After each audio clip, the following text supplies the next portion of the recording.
Nous allons ouvrir ensemble, sans plus tarder, la parole de Dieu dans le deuxième livre des Rois, dans le chapitre 3. Et nous allons faire la lecture à partir du verset 9.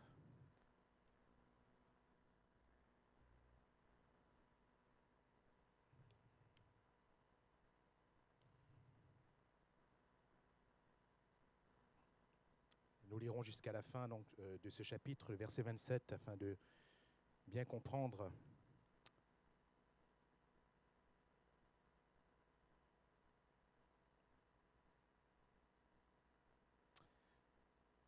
le roi d'Israël, le roi de Juda et le roi d'Édom partirent. Et après une marche de 7 jours, ils manquèrent d'eau pour l'armée et pour les bêtes qui la suivaient. Alors le roi d'Israël dit, hélas, l'Éternel a appelé ces 3 rois pour les livrer entre les mains de Moab. Mais Josaphat dit, y a-t-il ici aucun prophète de l'Éternel par qui nous puissions consulter l'Éternel ? L'un des serviteurs du roi d'Israël répondit, il y a ici Élisée, fils de Shaphat, qui versait l'eau sur les mains d'Élie. Et Josaphat dit, la parole de l'Éternel est avec lui. Le roi d'Israël, Josaphat et le roi d'Édom descendirent auprès de lui. Élisée dit au roi d'Israël, qu'y a-t-il entre moi et toi ? Va vers les prophètes de ton père et vers les prophètes de ta mère. Et le roi d'Israël lui dit, non, car l'Éternel a appelé ces 3 rois pour les livrer entre les mains de Moab. Élisée dit, l'Éternel des armées dont je suis le serviteur est vivant. Si je n'avais égard à Josaphat, roi de Juda, je ne ferais aucune attention à toi et je ne te regarderai même pas. Maintenant, amenez-moi un joueur de harpe. Et comme le joueur de harpe jouait, la main de l'Éternel fut sur Élisée. Et il dit, ainsi parle l'Éternel, faites dans cette vallée des fosses, car ainsi parle l'Éternel, vous n'apercevrez point de vent, et vous ne verrez point de pluie, et cette vallée se remplira d'eau, et vous boirez, vous, vos troupeaux et votre bétail. Mais cela est peu de choses aux yeux de l'Éternel.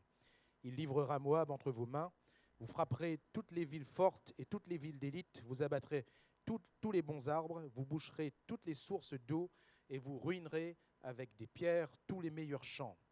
Or, le matin, au moment de la présentation de l'offrande, voici l'eau arriva du chemin d'Édom, et le pays fut rempli d'eau.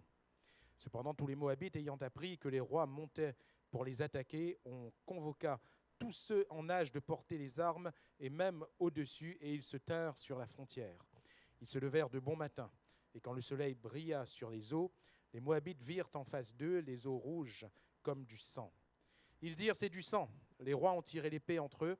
Ils se sont frappés les uns les autres. Maintenant, Moabites, au pillage. Et ils marchèrent contre le camp d'Israël. Mais Israël se leva et frappa Moab, qui prit la fuite devant eux. Ils pénétrèrent dans le pays et frappèrent Moab.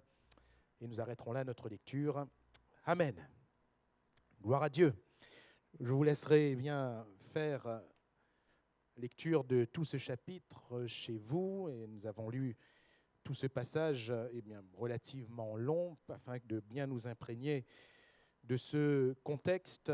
Eh bien, le Seigneur, ce matin, eh bien, pendant le culte même, m'a fait attirer mon attention précisément sur ce texte-là. Et j'aimerais vous livrer tel quel, et avec beaucoup d'humilité et de condescendance, vous livrer tel quel. J'avais prévu un autre message. Donc, pardonnez-moi les quelques petites hésitations. Il n'y a rien d'écrit, mais tout vient du cœur ce matin. Qui sommes-nous devant Dieu ? Qui sommes-nous devant Dieu ? Devant les hommes, nous portons un nom, nous avons une identité, nous avons peut-être une reconnaissance ou pas. Mais qui sommes-nous devant Dieu ? Le Seigneur va dire, s'il n'y avait pas un tel, en l'occurrence ici Josaphat, je ne ferais même pas attention à vous. Je ne ferai même pas attention à vous. Pourtant, il y avait 3 hommes. Pourtant, Dieu dit bien qu'il a tant aimé le monde, c'est-à-dire tous. Dieu nous aime tous. On ne remet pas ici en question l'amour de Dieu. Mais son attention n'allait que sur l'un de ces 3 hommes. Un seul. Et il va dire, s'il n'y avait pas Josaphat, je n'aurais même pas porté attention à aucun de vous. Pourtant, Joram ici, c'était le roi d'Israël. Je ne ferai même pas attention à toi. Il avait la reconnaissance de ce peuple. Il avait tout l'honneur, toute l'envergure vis-à-vis de ce peuple et même vis-à-vis des peuples étrangers. C'était quelqu'un de connu, quelqu'un de reconnu. Je ne ferai même pas attention à toi. Tu n'as aucune signification devant moi, littéralement ici. Les mots sont forts, les mots sont lourds. Que sommes-nous devant Dieu ?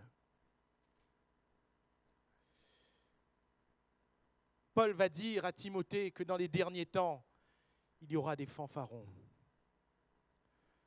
C'est-à-dire qu'il y en aura qui, pour avoir l'attention sur eux, feront du bruit, auront une certaine prestance, auront une certaine envergure. Mais qui sommes-nous devant Dieu ?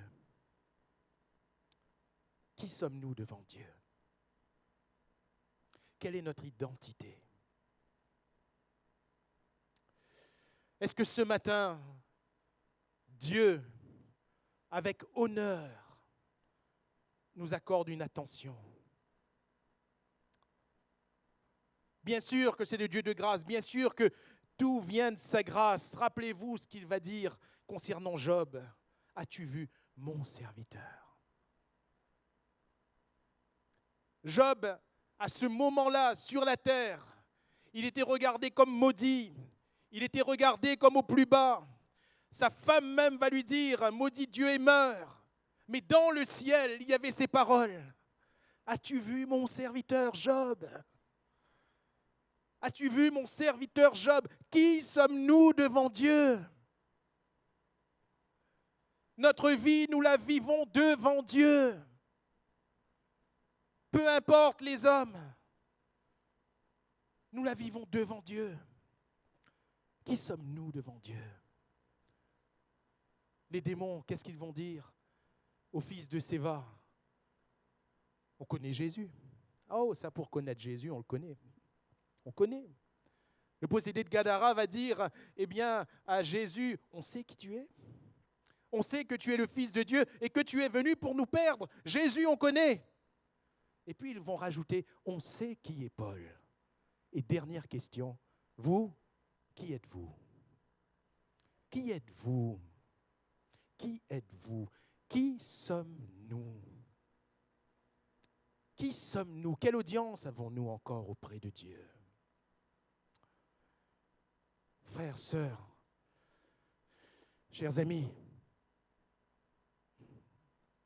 n'est-il pas temps de peser un peu plus devant le Seigneur ? Tu as été compté, tu as été pesé et tu seras divisé, va dire le Seigneur à ce roi. Qui sommes-nous devant Dieu ? Dans le contexte ici, et je le répète, je vous prie de le lire chez vous, le roi de Moab va se révolter après la mort d'Akab. Ce roi qui était assujetti à un lourd tribut, il va profiter que la royauté va changer. C'est en général ce que l'on faisait. Quand la royauté changeait, le nouveau roi n'avait pas encore acquis suffisamment de poids, suffisamment de force, et c'était le moment d'attaquer. Et ce roi de Moab va se révolter contre Joram, fils d'Akab. Et dans cette révolte, Joram va rallier avec lui Josaphat, roi de Juda, puisque, rappelons-nous, il y avait une scission entre Juda, Benjamin d'une part, et les 10 autres tribus d'Israël d'autre part. Capitale de Juda, Jérusalem, capitale d'Israël, des 10 tribus, sous-entendu Samarie.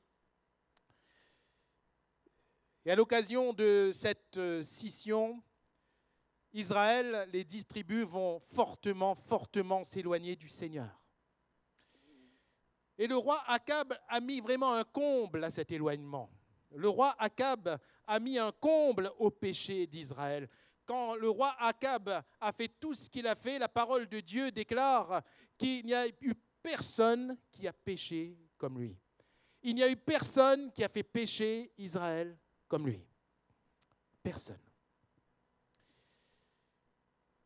Ensuite est venu Joram. Et Joram, qui est-il? Lui qui parle ici, c'est lui qui a rallié tout le monde. Qui est-il? Le roi d'Édom, qui est-il? Et Josaphat, qui est-il? Pourquoi Dieu ne prête-t-il pas attention au roi d'Édom? Pourquoi Dieu ne prête-t-il pas d'attention à Joram, roi d'Israël? Pourquoi Dieu prête-t-il de l'attention uniquement à Josaphat? La réponse est simple, à cause de leur cœur. L'homme regarde à ce qui frappe les regards, mais Dieu, il regarde au cœur. Mon frère, ma sœur, faisons ce que nous voulons. Le Seigneur regarde à notre cœur. Disons ce que nous voulons. Le Seigneur regarde à notre cœur. Laissons les autres dire ce qu'ils veulent. Le Seigneur voit notre cœur. Laissons les autres faire ce qu'ils veulent. Le Seigneur voit notre cœur. L'homme regarde à ce qui frappe les regards, mais l'Éternel regarde au cœur. Et c'est le cœur que l'Éternel pèse. Car du cœur viennent les intentions, du cœur viennent les péchés, va dire Jésus. C'est du cœur, c'est du cœur. Et si nous péchons, c'est parce que notre cœur pêche. C'est parce que notre cœur est pécheur. Celui qui pratique le péché, c'est parce que son cœur en est atteint. Mais celui, qui a le cœur pur, et s'il tombe, Dieu pourra le relever. Alléluia. Dieu est un Dieu plein de grâce. Il voit le cœur. Et qu'est-ce qu'il va dire en regardant le cœur? Celui-là, il ne pêche pas, il est tombé, il a eu peut-être un moment d'égarement, il a eu peut-être quelque chose qui s'est mal passé, ou peut-être qu'il a mal réagi. C'est une faute. Mais Dieu peut relever. Mais celui qui s'enfonce dans le péché, qui est tombé dans la pratique du péché, Dieu voit. On peut le masquer à tous, mais Dieu voit. Concernant le roi d'Édom, on va commencer par lui, c'est le plus facile, c'est réglé. Il ne connaît pas Dieu, il ne marche pas avec Dieu, c'est fini. Pourquoi vous voulez que le Seigneur ait de l'attention vis-à-vis de lui? S'il doit mourir, il va mourir. Mes frères et mes sœurs, si on ne connaît pas Dieu, tant qu'on ne connaît pas Dieu, tant qu'on n'est pas venu à la rencontre du Seigneur par Jésus-Christ le Sauveur, nous sommes perdus. Nous sommes perdus et c'est réglé. Nous sommes perdus.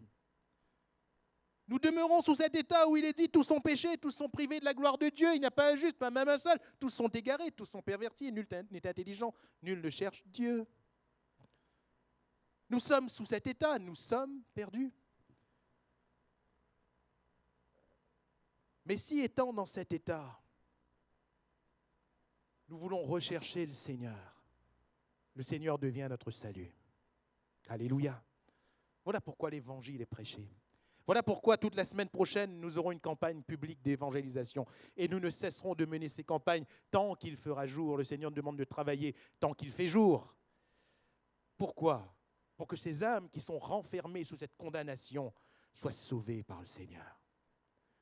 Comme nous l'avons été nous-mêmes renfermés dans cette condamnation. Et aujourd'hui, nous sommes sauvés. Deuxièmement, le roi d'Israël, Joram, lui, la donne est un petit peu différente.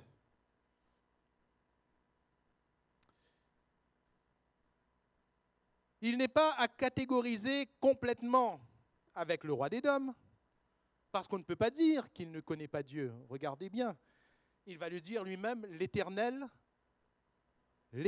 c'est bien dans sa bouche.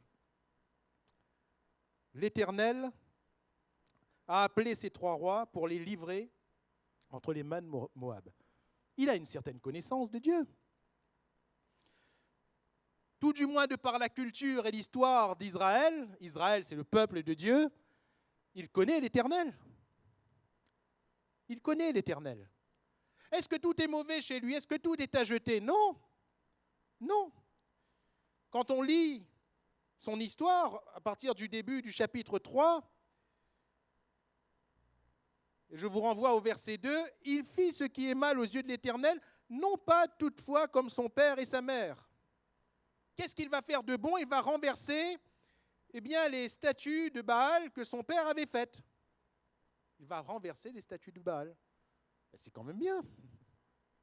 C'est quand même bien. Mais la suite nous dit qu'il se livra au péché de Jéroboam, fils de Nébat, qui avait fait pécher Israël, et il ne s'en détourna point. Autrement dit, il n'a pas été aussi méchant que son père, mais il a été méchant quand même. Qu'est-ce qui pèse devant Dieu? Dites-moi, quel péché est plus lourd devant Dieu et quel péché est plus léger? Quel péché mérite une condamnation et quel péché n'en mérite pas? La Bible est claire. L'âme qui pêche est celle qui mourra. Le péché, c'est le péché. Le péché, c'est le péché. Point. Et tant qu'on s'y livre, la mort nous guette, frères et sœurs, chers amis. Tant qu'on s'y livre, la mort nous guette.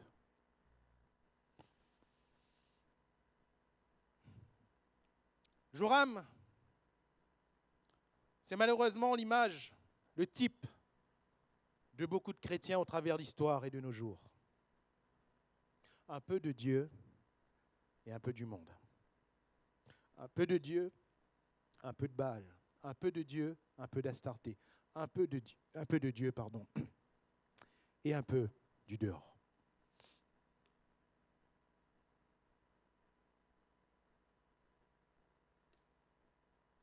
Ceux qui malheureusement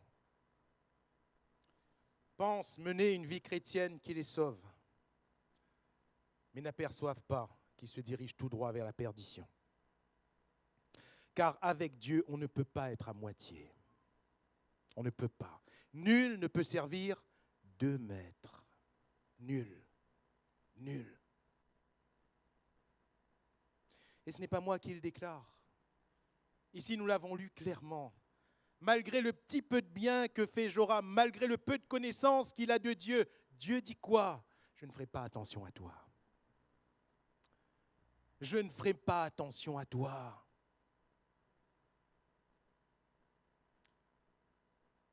Ces paroles de Jésus nous font froid dans le dos. Retirez-vous de moi. Je ne vous ai jamais connu. Ouvriers d'iniquité. C'est-à-dire ceux qui ont pour œuvre l'iniquité. Pourtant, qu'est-ce qu'ils ont dit? Seigneur, on a prophétisé en ton nom. Non, je reprends le texte exact. On a prophétisé par ton nom. On a fait des miracles par ton nom. On a chassé des démons par ton nom. C'est quand même là la puissance de Dieu, oui ou non? Oui ou non? Ça veut dire que ces hommes, ces personnes, ont fait quand même quelque part l'œuvre de Dieu. On fait état de la puissance de Dieu. Qui peut chasser des démons? Nous sommes à l'île de la Réunion. L'œuvre de Dieu a une histoire. Nous savons c'est quoi chasser des démons. Qui peut chasser des démons, chers amis, si ce n'est par le Seigneur? Et Jésus dit quoi? Retirez-vous de moi. Je ne vous ai jamais connu. Je ne vous ai accordé aucune attention. C'est fort. C'est fort. On a fait des miracles. Je ne vous ai jamais connu. On a prophétisé. Je ne vous ai jamais connu. Ces hommes sur la terre se berçaient d'illusions et se disaient, on est approuvé de Dieu parce qu'on fait tout ça. On est approuvé de Dieu parce qu'on fait des miracles. On est approuvé de Dieu parce qu'on chasse des démons. Ah, Dieu nous approuve. Chers amis, vous comprenez? Qui sommes-nous aux yeux de Dieu? Que sommes-nous aux yeux de Dieu? Ce n'est pas par rapport à un acte qu'on fait ou qu'on ne fait pas sur la terre. Mais c'est notre vie qui est un témoignage, vous comprenez? C'est notre vie qui est un témoignage. Quel est notre cœur? Joram,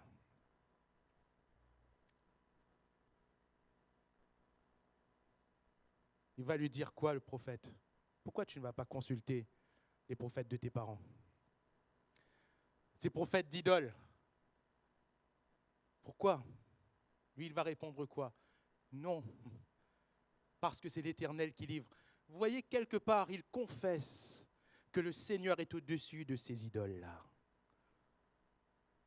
Pourquoi il n'est pas allé les voir? Parce que l'Éternel nous livre. Et si l'Éternel nous livre, ces idoles-là ne pourront rien pour moi.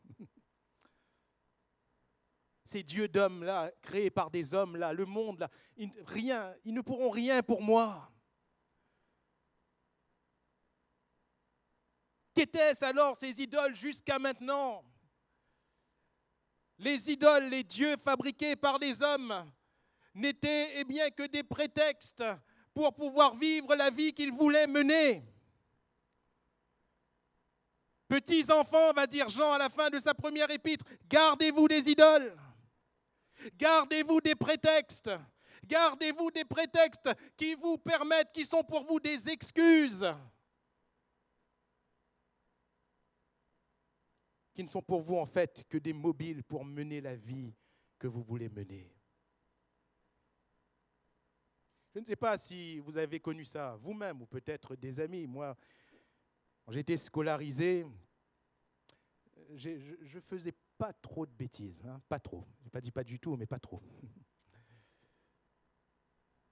Et j'avais des copains, quand ils arrivaient le matin, j'étais subjugué par ce que je voyais. La veille, aux 2 derniers cours de l'après-midi, je ne les avais pas vus. Ils n'étaient pas là. En créole, nous disent la bâcher. Hein. Et quand ils arrivaient le matin, ils ouvraient vite leur carnet de liaison, ils remplissaient eux-mêmes leurs mots et ils imitaient la signature du parent. Très, très souvent, le lundi matin, c'est ce qu'ils faisaient parce qu'ils ne venaient pas au cours du samedi. Très, très souvent, on voyait le bal, le concerto, des cahiers de liaison. Et ils ouvraient le carnet de liaison là dans la cour du collège. Et ils remplissaient et ils signaient. Ensuite, ils allaient à la vie scolaire. Ils signaient eux-mêmes leurs mots d'excuse. Bien sûr, la vie scolaire n'y voyait que du feu. Mais mes frères et mes sœurs, très souvent devant Dieu, c'est ce qu'on fait. On signe soi-même ces mots d'excuse. On signe soi-même ces mots d'excuse. Seigneur, après tout, tu vois, après tout, tu connais, après tout, tu es un Dieu de compassion, après tout. Je n'accorde pas d'attention, dit le Seigneur. Je n'accorde pas d'attention. Tu as cru que? Dans le psalmiste, il est dit, parce que je me suis tu as cru que j'étais comme toi. Parce que le Seigneur fait silence, on dit le Seigneur est d'accord. Mais non. Je ne t'accorderai même pas d'attention. Je ne vous ai jamais connu, retirez-vous de moi. Frères, sœurs, qui sommes-nous devant Dieu? Pourquoi Joram a-t-il eu du poids devant Dieu? Parce que son cœur, c'est la parole qu'il déclare, était tout entier à l'Éternel, comme David, son père. Alléluia. Son cœur fut tout entier, et voilà ce qui fait toute la différence. Son cœur fut tout entier à l'Éternel. Mes frères et mes sœurs, notre cœur doit être tout entier à l'Éternel. Alléluia. Notre cœur doit être tout entier à l'Éternel. Tout entier. Tout entier. Car si notre cœur est tout entier à l'Éternel, vous verrez que notre vie, elle sera tout entière à l'Éternel. La vie physique, visible, suivra toujours le cœur.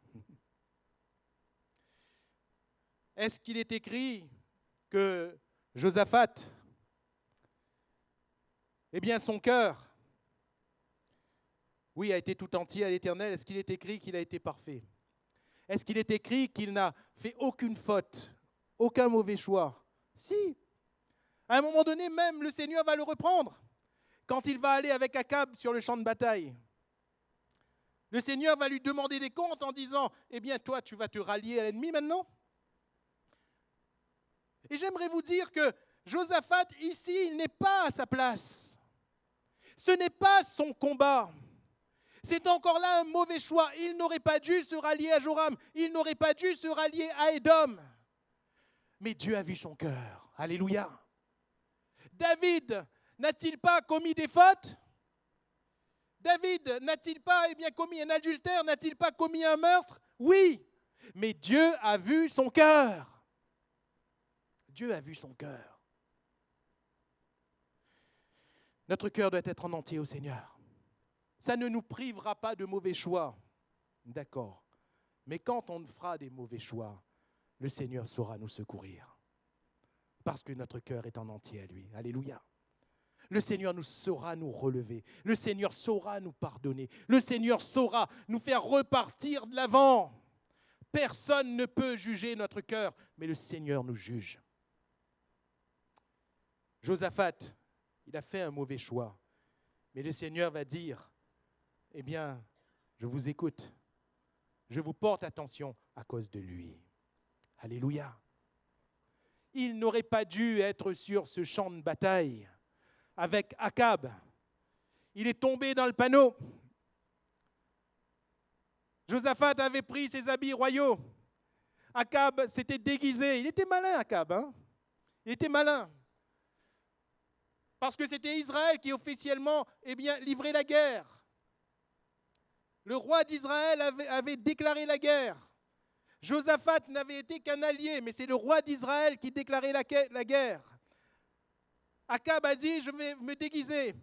Mais toi, Josaphat, garde tes habits royaux. Vous savez, dans le combat, il y a deux stratégies possibles.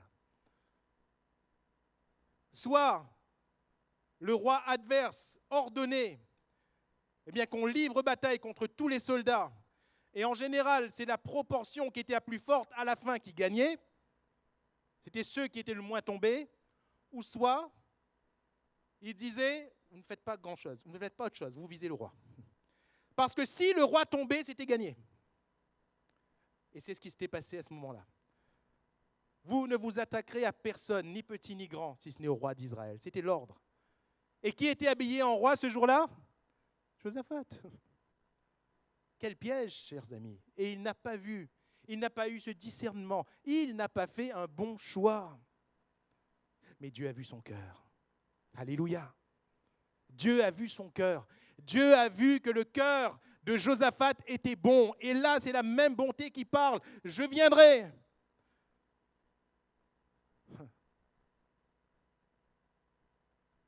C'est un homme bon. C'est un homme bon. Son cœur est bon. Voilà pourquoi Dieu le sauve. Et ce jour-là, sur le champ de bataille, Akab est déguisé. Tous les forts se portent contre Josaphat. Tous les ennemis entourent Josaphat pour le tuer. Josaphat se voit entouré. La Bible nous dit qu'il crie au Seigneur. Et le Seigneur le délivre. Alléluia. Tout d'un coup, ses ennemis disent « Ah, mais ça, c'est pas le roi d'Israël, ça ?» Tout d'un coup. Et celui qui s'était déguisé, celui qui s'était caché, la Bible nous dit qu'il y a eu un soldat mondain qui a tiré une flèche au hasard. Au hasard. Au hasard. Parfois, on se déguise, on croit que Dieu ne voit pas. Une flèche au hasard. Tchou. Akab avait une cuirasse, Akab avait une armure. Même une flèche au hasard aurait dû ne pas passer. Mais au défaut de la cuirasse, ce n'est pas grand-chose. Ça ne se compte même pas au centimètre. En centimètres, le défaut d'une cuirasse. Ça se compte en millimètres. Pas grand-chose. Cette flèche tirée au hasard est venue se planter au défaut de la cuirasse. Quand Dieu a choisi de juger, de condamner, personne ne peut rien. On peut se déguiser, on peut mettre une armure, on peut se couvrir comme on veut. Quand Dieu a décidé, c'est fini. C'est fini. C'est pourquoi, aujourd'hui, si tu entends sa voix, n'endurcis pas ton cœur. N'endurcis pas ton cœur. Reviens entièrement au Seigneur. Entièrement. Josaphat, c'est celui qui a le cœur entier, mais qui a fait un mauvais choix. Alors, qu'est-ce qu'il faut faire? Quand notre cœur est entier au Seigneur, mais qu'on a fait un mauvais choix. Quand on se retrouve dans une impasse. Quand la mort nous guette, il n'y a plus d'eau ici. Qu'est-ce qu'il faut faire? Mon frère, ma sœur, peut-être que c'est ta situation. Qu'est-ce qu'il faut faire? Il faut venir devant le Seigneur. Alléluia. Il faut venir devant le Seigneur. J'aime bien cette question de Josaphat. C'est une question qu'il pose souvent. N'y a-t-il ici aucun prophète de l'Éternel par qui nous puissions consulter l'Éternel? Alléluia. Il veut consulter Dieu. Il veut ici littéralement consulter. Il veut ici venir devant Dieu. Il veut échanger avec Dieu. Il veut la communion de son Dieu. Alléluia. Il veut la communion de son Dieu. C'est ce qu'il cherche. Celui qui a un cœur pour Dieu, il cherchera toujours son Dieu. Rappelez-vous, quand il était à la cour d'Akab, Josaphat, il avait son trône à côté du trône d'Akab. C'était les deux grands rois. Qu'est-ce qui s'est passé? Dans cette cour, il y avait beaucoup de prophètes. Beaucoup, beaucoup, beaucoup. Et tous prophétisaient la même chose. Tous disaient, vas-y Akab, Dieu te donnera la victoire. Il y en a même un qui avait fait des cornes et qui disait, vas-y, comme avec ces cornes, tu vas détruire ton ennemi. Le problème, c'était que ce n'était pas Dieu. Un peu plus tard dans le texte, on découvre ce que le garde va dire à Michée. Tous les prophètes se sont mis d'accord. Ce n'était pas de l'esprit, c'était de la politique. Tous les prophètes s'étaient mis d'accord pour flatter Akab. Mais derrière ces prophètes, il y avait, selon ce que va dire le prophète, le vrai prophète, Michée, il y avait un mauvais esprit qui était devenu un esprit de séduction, un esprit de mensonge, pour qu'Akab se rende à ce combat et soit mort. Meurt. Josaphat va avoir cette question. Tous ces prophètes, c'est bien, mais il n'y a pas un prophète de l'Éternel ici? Cet homme dont le cœur était à Dieu a reconnu que le Seigneur ne parlait pas au travers de ses prophètes. Alléluia. Parce que son cœur était à Dieu. Quand notre cœur est à Dieu, on voit quand même certaines choses, n'est-ce pas? On arrive à voir quand même certaines choses.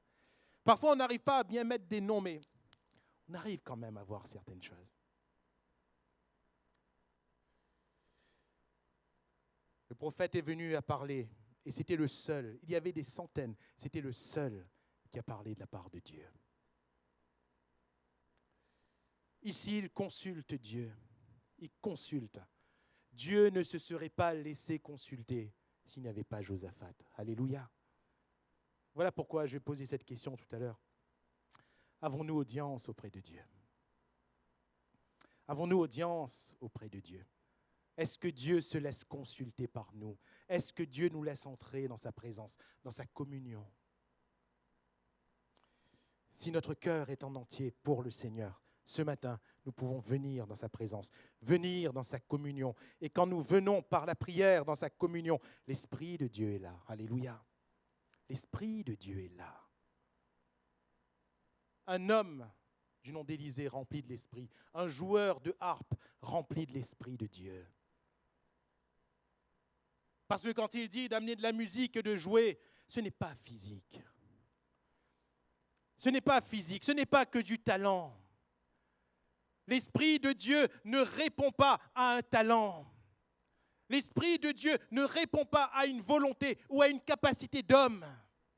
L'Esprit de Dieu répond à un cœur. Alléluia. Et ce joueur, ce jour-là, simple, on ne connaît pas son nom, mais il a joué. Et la main de Dieu était sur Élisée. Alléluia. Le grand prophète Élisée avait besoin d'un joueur ce jour-là. Alléluia. Alléluia. Alléluia. L'Église a besoin de ses joueurs. L'Église a besoin de ses chanteurs. L'Église a besoin de ses prédicateurs. L'Église a besoin de ses serviteurs, quel que soit leur service, ses cœurs qui sont ouverts au Seigneur, qui sont en entier au Seigneur, afin que l'Esprit de Dieu réponde. Mes frères et mes sœurs, qui sommes-nous devant Dieu? Il est venu et l'Esprit de Dieu a parlé. Et à cause de Josaphat, il va y avoir un miracle. Un double miracle. Quel a été ce miracle? Et nous devons tirer l'enseignement de ces miracles, de ce miracle. De l'eau va jaillir. Alléluia.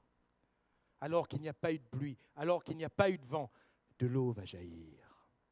De l'eau va jaillir. C'est un symbole fort des Écritures. De l'eau va jaillir. Frappe le rocher, de l'eau en jaillira. Parle au rocher, et de l'eau en jaillira. Quand Israël avait soif, de l'eau. De l'eau. Cette eau, c'est l'eau de la vie de Dieu, que Dieu veut donner à ceux qui ont soif, que Dieu veut donner à son peuple qui a soif. Et il me semble que dans ces temps qui sont des temps de la fin, il me semble que dans ces temps qui sont des temps de fausseté, des temps de mensonges, des temps où des hommes parlent de la part de Dieu, prétendent parler de la part de Dieu, mais n'ont pas d'audience auprès de Dieu. Des hommes qui cherchent la prestance, qui cherchent des titres, qui cherchent des chaînes YouTube, qui cherchent toutes sortes de moyens pour se faire voir. Nous sommes dans un temps où le peuple de Dieu a soif. A soif, parce qu'il y a beaucoup de parleurs, il y a beaucoup de prêcheurs, il y a beaucoup de chanteurs, mais il n'y a plus d'eau. Il n'y a plus d'eau. Beaucoup de fanfaronnades, mais il n'y a plus d'eau. Jésus a dit, celui qui vient à moi, il n'aura jamais soif. Alléluia. Il n'aura jamais soif. Et l'eau que je lui donnerai deviendra une source d'eau vive qui jaillira jusque dans la vie éternelle. Alléluia. Jésus est notre eau. Jésus est l'eau dont on a besoin. Jésus est l'eau dont l'Église a encore besoin aujourd'hui. Et nous qui avons soif, Jésus est là. Alléluia. C'est lui qui est l'eau. Cette eau qui jaillit bien du trône de Dieu et qui coule, selon le prophète Ézéchiel, qui coule, qui nourrit, qui abreuve, qui permet que les arbres portent du fruit et dont les feuilles servent à la guérison des nations. Cette eau, l'eau de la vie, c'est Christ lui-même. C'est Christ. Alléluia. On n'a pas à chercher d'autres images ou d'autres interprétations. Christ est notre eau. Alors, l'eau que Jésus donne, cette eau qui nous abreuve quand on a soif, à l'aspect du sang. À l'aspect du sang. Ce sang a une signification pour les uns et une autre pour les autres. Ce sang, pour les ennemis, signifiait leur victoire. Les rois se sont entretués. Allons au pillage. On n'a plus besoin de combattre maintenant. Nos ennemis se sont entretués. Allons piller leur camp. Allons au pillage. Alors que ces trois rois n'étaient pas morts. Ils étaient bien vivants. Mes frères et mes sœurs, ce sang qui a été versé à la croix du Calvaire a signifié premièrement une victoire aux yeux du prince de ce monde. A signifié premièrement victoire pour le diable, l'ennemi de nos âmes, celui qui veut notre mort. Il a vu notre perte dans le sang qui a coulé à la croix. Car pour lui, le Fils de Dieu était mort. Le Messie était mort. Celui qui était supposé venir pour sauver l'humanité était mort. Et ce sang était pour lui une victoire au départ. Mais mes frères et mes sœurs, le sang de Jésus n'est pas sa victoire, c'est notre victoire. Alléluia. Il a cru qu'il avait gagné. Il a tout fait depuis le début, depuis la naissance de Jésus. Il a tout fait pour tuer Jésus. Parce que pour lui, si le Messie meurt, il n'y a pas de salut. Mais c'était au contraire le plan de Dieu que son Messie devait mourir. Mais lui ne savait pas. Vous savez, le diable, il ne sait pas tout. Il n'a pas l'omniscience. Il ne sait pas tout. Et il ne savait pas que ce qu'il avait cherché à faire depuis le début, c'était justement la perte de son royaume. Mes frères et mes sœurs, notre ennemi peut crier victoire. C'est Dieu qui gagne toujours. C'est Dieu qui gagne toujours. Et si notre cœur est entier devant Dieu, Si notre cœur cherche la face de Dieu, cherche l'Esprit de Dieu dans la prière, Dieu gagne. Alléluia. Et nous gagnons. Nous gagnons. Nous ne serons pas confus. Nous ne serons pas perdus, même si nous avons fait des mauvais choix, même si nous nous sommes égarés, même si à un moment donné, on est là où on ne doit pas être. Le Seigneur sait nous ramener. Ce sang, c'est notre salut. Alléluia. C'est notre salut. Le sang de Jésus nous lave. Et Jésus va dire, pas pour les ennemis, mais pour nous qui croyons, son sang est réellement un breuvage. C'est le sang de la nouvelle alliance. Vous voyez, là où Israël a bu, les autres ont vu du sang, et les ennemis ont vu du sang, on dit ça y est, on a gagné. Ça y est, on a gagné. Non, nos ennemis ont perdu. Alléluia. Jésus a gagné. Le sang est le sang de sa victoire. Et son sang est réellement un breuvage. Réellement un breuvage. Là où l'ennemi a cru avoir gagné, les Moabites sont venus au pillage. Ils ne sont pas venus pour combattre. Ils ne se sont pas mis en rang, en discipline de bataille. Ils ne se sont pas mis armés, comme s'ils allaient livrer le combat. Pour eux, ils avaient gagné. Ils sont venus pour piller. Israël les a battus à plate couture. À plate couture. Quel miracle! Quel miracle! Ils auraient dû être perdus ce jour-là. Ils auraient dû être défaits. Mais à cause d'un homme dont le cœur était entier au Seigneur, à cause d'un homme qui a voulu consulter le Seigneur, la communion du Seigneur, à cause d'un homme qui a entendu l'Esprit de l'Éternel parler, à cause d'un homme qui a voulu vivre le miracle de l'Éternel, le peuple a été sauvé. Alléluia. Mon frère, ma sœur, cela nous apprend enfin quelque chose de précieux. Parfois, on cherche les autres. Mais si toi, ton cœur est au Seigneur, Dieu agira pour toi et pour les autres. Alléluia. N'est-ce pas ce qui a été dit au geôlier? Toi, crois et tu seras sauvé, toi et ta famille. Alléluia. Parfois, on attend que la famille vienne pour aller. Non, mais il ne faut pas. Il ne faut pas. Parfois, on attend que la famille fasse le mouvement. Parfois, on attend que le mari fasse le mouvement ou que l'épouse fasse le mouvement. Le Seigneur dit, toi, crois et tu seras sauvé, toi et ta famille. À cause de Josaphat. S'il n'y avait pas Josaphat, il n'y avait rien. À cause de Josaphat, cette armée a été victorieuse. Alléluia.